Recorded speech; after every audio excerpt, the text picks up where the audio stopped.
ধন্যবাদ। আজি আমাৰ পইলা শ্ৰী শ্ৰী গোপাল মন্দিৰৰ ৰাতিপুৱাৰ পৰাই আমাৰ কাৰ্যসূচী আৰম্ভ হৈছিলে। ৰাতিপুৱাই আছিল আমাৰ সমূহীয়া চাফাই আছিলে। তাৰপিছত আমাৰ মন্দিৰৰ ধ্বজা উত্তোলন আছিলে।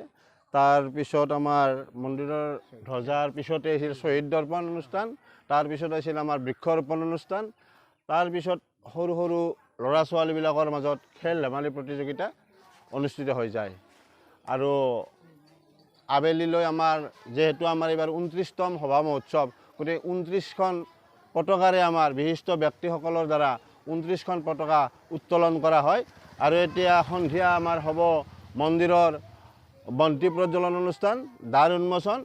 এইবিলাকৰ কাৰণে আমাৰ এতিয়া আমাৰ বিশিষ্ট ব্যক্তিসকল আহি পাইছে।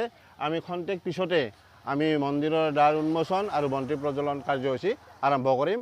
আৰু নিশা ঠিক 8 বজাৰ পৰা জাগৰাৰ বাসুদেৱ ভাৱৰীয়াৰ দ্বাৰা ওজা পৰিৱেশন কৰা হ'ব। আজিৰ অনুষ্ঠানটো আমাৰ ইমানেই।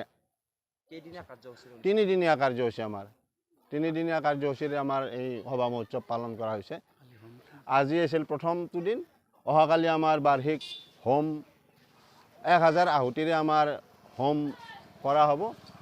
আৰু নিশা আমাৰ বাৰেৰহণীয়া সাংস্কৃতিক অনুষ্ঠান আছে। অহাকালিৰ এইটো অনুষ্ঠান।